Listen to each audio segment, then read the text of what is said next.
Ladies and gentlemen, the world is shifting, the tables are turning, and history, oh yes, history is being rewritten right in front of our eyes. Today, we're not just talking about another press release or a quiet diplomatic handshake. No, we're talking about India standing tall. We're talking about a silent storm brewing between East and West, and the global power equation being flipped on its head. While the world was busy making assumptions, India and the US just sealed a deal that caught the West flat-footed and refused to bow to the Shanghai Cooperation Organization's narrative. This is not business as usual. This is a message, and that message is loud, proud, and unmistakable. For decades, India played the game on the world's terms, sat at global summits, signed joint statements, nodded diplomatically even when the words printed on the paper didn't reflect its true stance. It was part of the unwritten code: go along to get along. Stay quiet, don't challenge the narrative.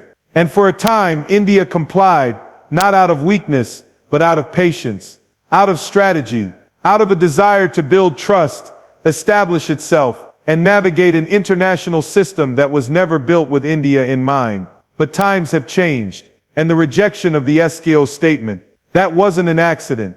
That wasn't a diplomatic oversight. That was a roar. India's refusal to endorse the SKO joint statement on key geopolitical issues, including the one on China's Belt and Road Initiative, was deliberate, principled, and unapologetic.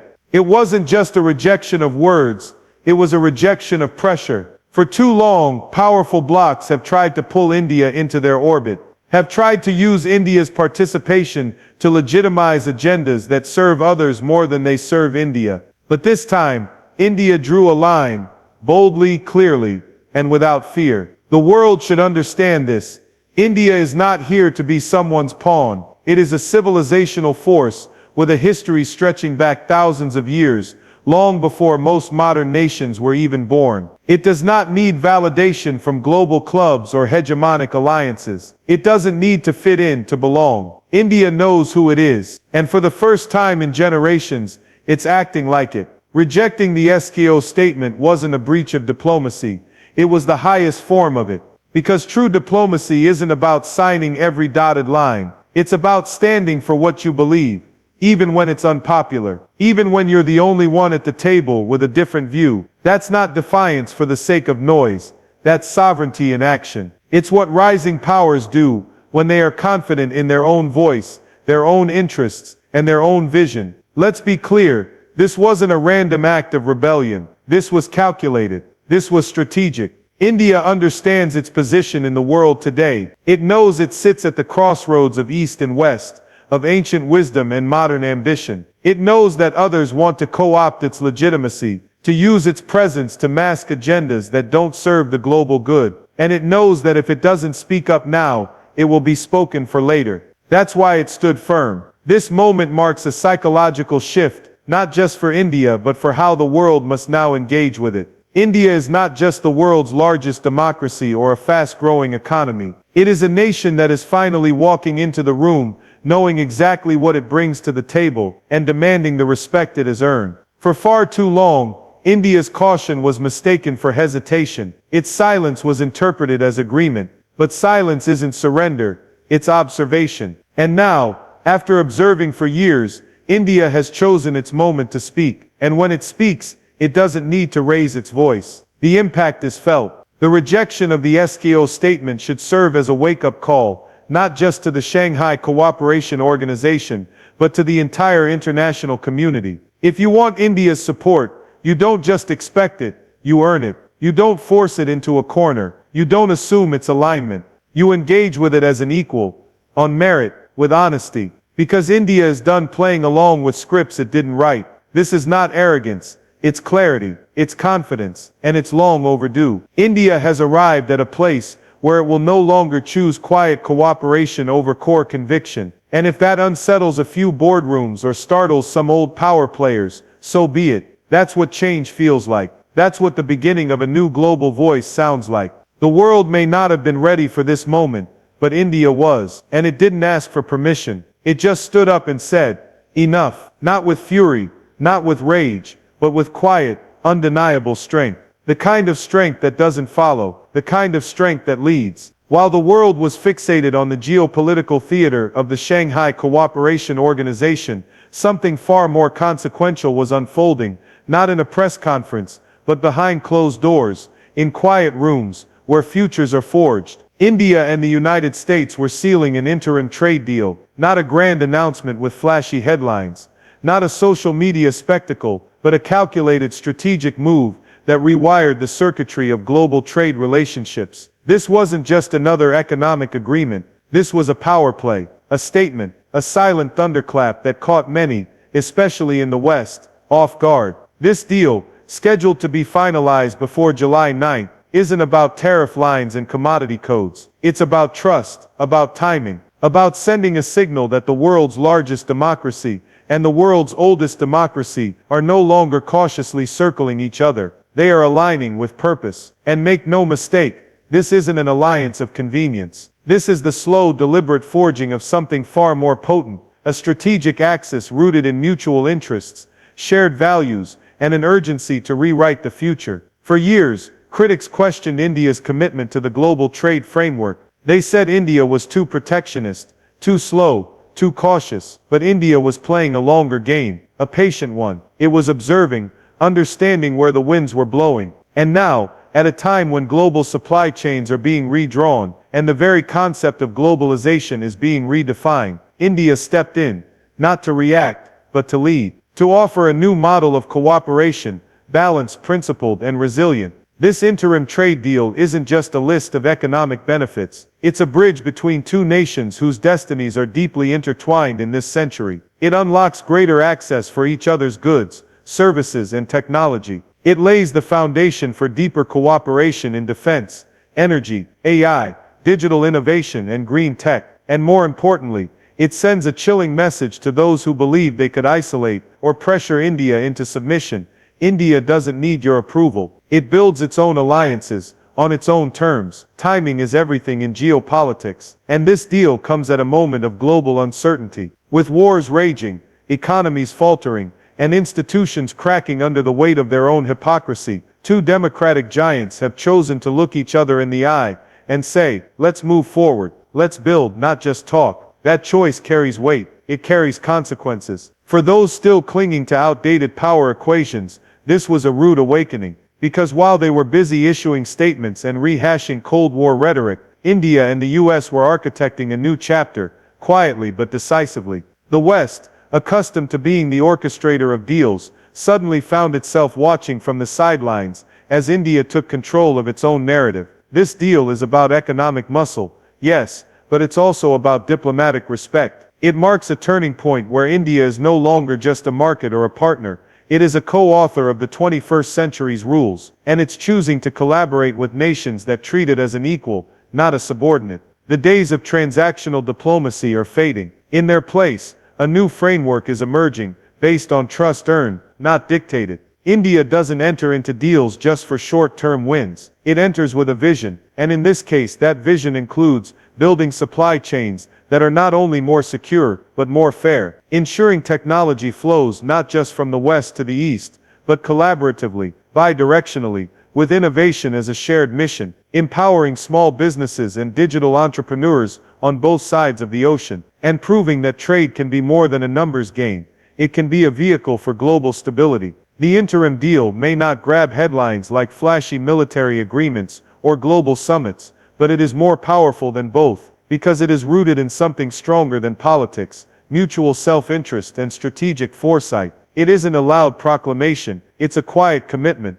and sometimes, that's exactly what shakes the ground the hardest. So while others squabble over narratives, India and the US are building realities, real progress, real partnerships, real power. And for those watching with skepticism or surprise, understand this. This is not India picking sides. This is India choosing its future and building it with those who respect its past, recognize its strength, and believe in its rise. The world didn't expect this, but it's happening. And no one, not the West, not the East, can afford to ignore it anymore. The world misread India. Again, for years, India's silence on global controversies, its cautious diplomacy, its neutral stance in turbulent times, all of it was mistaken for indecision, for passivity. For a nation too afraid to take sides, too bound by history, to forge a bold path forward. But that perception, it just shattered, because when India moved, when it rejected the SKO statement, and moved swiftly into a strategic trade deal with the US, it didn't ask for attention, it simply acted. And the result, the world, especially the West, was blindsided. Why? Because they thought they knew India. They saw a country that attended global summits, but avoided confrontations, a country that joined alliances, but hesitated to pick fights. They assumed that silence meant agreement, that caution meant weakness, but India wasn't sleeping. It was studying, watching, learning, and in that silence, something powerful was growing: conviction. India is not a country that moves on impulse, it moves with purpose. So when it stood alone in rejecting the SKO joint statement, particularly its reference to the China-led Belt and Road Initiative, it wasn't a minor diplomatic footnote, it was a warning shot. It said, "We will not endorse your projects simply because everyone else in the room does." It said, "We choose what aligns with our values, our interests, our future." The West, and even parts of the East, were stunned, not because India had no right to reject the statement, but because they never expected it to do so publicly, boldly, and without apology. That is the power of a country that no longer feels the need to whisper its disapproval. That is the power of self-respect turned into foreign policy. For too long, global power brokers have tried to put India in a box: ally, but not fully; emerging market, but not yet global power; democracy, but unpredictable. These narratives were designed to downplay India's influence, to manage its ascent, to control its options. But the truth is now impossible to ignore. India no longer fits in the box, it's breaking the mold. And while the old powers talked about alignment, coalitions, and shared visions, India quietly made moves that disrupted every assumption. A trade deal with the US finalized in the same breath as rejecting a statement championed by China. That's not a coincidence, that's strategy. India didn't make a loud declaration, it didn't assemble a press conference with flags and slogans, it simply declined to sign, and then shook hands with a different power center. That's the kind of diplomacy that speaks louder than speeches, and it shook those who thought India would always sit on the fence. Because the truth is, India is not on the fence anymore, it's building the road forward. This new India doesn't shout, it doesn't seek validation, it doesn't play for applause, it plays for the long game. That's why its moves seem to come out of nowhere, they're years in the making. While others were trying to read India's alignment, India was rewriting the script altogether, and now that it's acting with open confidence, the world is left scrambling to catch up. And here's the part that's truly unsettling to old powers: India doesn't need anyone to amplify its voice anymore. It is the microphone. When it speaks even through silence, it sets the tone, it defines the tempo, and others respond. This is not just about diplomacy, this is a shift in how global influence works. The old model relied on size, money, and military might.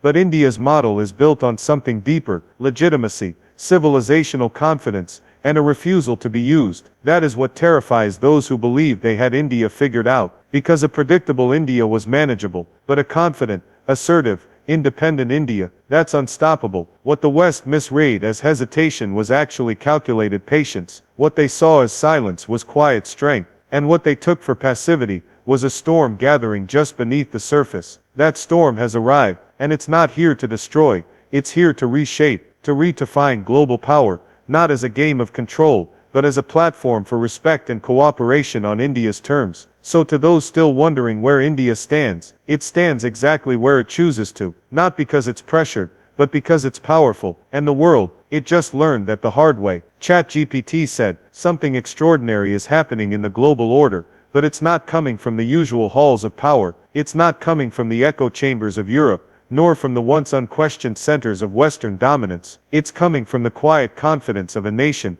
that has found its stride, from a nation that no longer looks outward for approval, but inward for clarity. India, together with the United States, is not forming an axis of control or conquest. It is shaping an alliance of conscience, something the world desperately needs, and never saw coming. For decades, the very idea of an axis came with dark, heavy associations: empires, war, domination, hierarchy. But what we are seeing now is a new kind of power structure, one not built on fear, but on values, on shared goals, not shared enemies, on vision, not vengeance. This is not about controlling others, it's about building with purpose. And in an age defined by disruption, uncertainty, and division, India is stepping forward, not as a follower, not as a subordinate, but as a moral force of balance. This isn't idealism, it's strategy, redefined. In a fractured world, where alliances often operate like exclusive clubs pushing narrow agendas, India's emergence as a conscience-driven power is both revolutionary and deeply unsettling to the old guard, because for the first time, here is a country that can say no, without threat, and yes without submission, a country that doesn't need to shout to be heard, because the weight of its values, its heritage, and its vision for the future does the talking. This is a nation that once inspired civil rights movements across the globe, a nation whose philosophy of Vasudhaiva Kutumbakam, the world is one family, has suddenly found geopolitical relevance. And now with the US, a country that despite its flaws, still stands as a beacon of democratic resilience. India is forging something deeper than a transactional partnership. It is cultivating a fusion of strength and conscience, innovation and identity, pragmatism and purpose. What makes this different from every other alliance is simple. Neither side is trying to dominate the other. There's no imperial shadow lurking behind the smiles. There's no cultural erasure hiding in trade agreements. Instead, there's mutual respect. India doesn't want to be the next America, and America doesn't want India to be a proxy. This relationship is being built on recognition, not replication. That alone changes everything. It means decisions will be made not because they're politically easy, but because they're morally right. It means influence will come not from coercion, but from example. And it means the rest of the world now has an alternative path forward, one that doesn't demand choosing between extremes, but instead offers a middle ground, principled, strong and unapologetically sovereign. And make no mistake, this shift isn't going unnoticed. It's already causing discomfort in places where influence was once guaranteed, where decisions were made in smoky backrooms and dictated down the ladder. Those days are ending, because India is not just participating in the world order, it's reshaping the blueprint. And here's what's truly poetic. This wasn't forced through might, it wasn't imposed with missiles or manipulated through media. It came quietly, through conviction, through consistency, through India refusing to sign statements it doesn't believe in, through India choosing partnerships based on principle, not pressure, through India saying, we will walk with you, but never behind you. This is the new axis, a moral one, one that still believes in sovereignty, still believes in cooperation, still believes that power means nothing without purpose. It's a rebellion against old assumptions, a dismantling of the narrative that only a few nations deserve a seat at the high table. Now India isn't asking for a seat, it's building its own table, and offering others a place if they come with respect, not demands. This isn't about being anti-West or pro-East, it's about being pro-humanity, pro-sovereignty, pro-future. It's about nations rising on their own terms, and defining success on their own values. India's partnership with the US symbolizes what the future could look like, when nations rise without stepping on others, when leadership is earned, not inherited, when diplomacy is honest, not staged. So to those still clinging to an outdated map of global power, tear it up. A new one is being drawn, with steadier hands and stronger hearts, and the compass now points to a place of conscience, where India leads, not by force, but by example. The world is shifting, not gradually, not quietly, but with a tremor that's impossible to ignore. The old centers of gravity are cracking, the traditional alliances are fraying, and the myth that power only resides in the West is finally being dismantled. What we're witnessing right now is not just the rise of a country, it's the rise of a mindset that says dignity cannot be negotiated, that sovereignty is not up for sale, that respect must be mutual, or it means nothing at all. India is not emerging, it has arrived, not as a shadow in someone else's spotlight, but as a force that creates light of its own. The rejection of the SKO statement wasn't just about wording on a page, it was about values. It was a message to every global player. India will not be coerced into endorsement, into silence, into complicity. It will not nod along just to maintain appearances. It will choose principle over popularity, truth over trend. And that terrifies those who are used to scripting the global narrative. And while the headlines were still echoing from that bold move, India had already turned the page, sealing a strategic trade understanding with the United States, not in reaction to anyone else, but because it makes sense for its people, for its economy, and for its vision of the future. No shouting, no chest thumping, just action. That's how real power moves, not with noise but with precision, not with applause, but with outcomes. India and the United States are building something that transcends economics and defense. They are planting the seeds of a partnership based on mutual empowerment, A relationship where neither dominates the other, where neither demands blind loyalty, where each brings its strengths, its scars, and its stories to the table, and finds common ground, rooted in respect, innovation, and purpose. This isn't about convenience, it's about conviction, and conviction is rare in a world full of posturing. The world expected India to sit on the sidelines, to wait for permission, to follow the loudest voice in the room, but India has chosen a different role. It has chosen to be the conscience of the room, not perfect, not superior, but grounded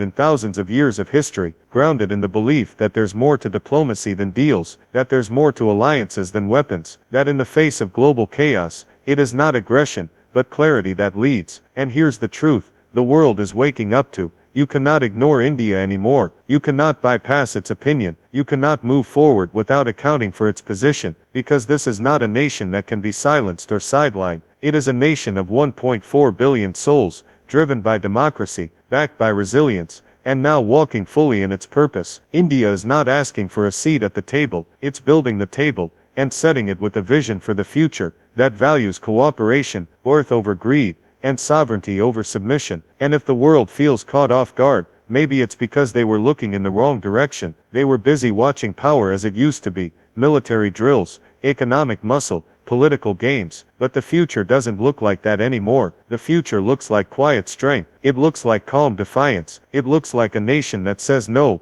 when it must, and yes when it believes, not when it's told. So here we are, the world is realigning, the balance is shifting, and India is not just ready, India is leading, and it's doing it without apology, without hesitation, and without asking anyone's permission. The world wanted predictability, what it got instead was India with a voice, and that voice will only grow louder from here.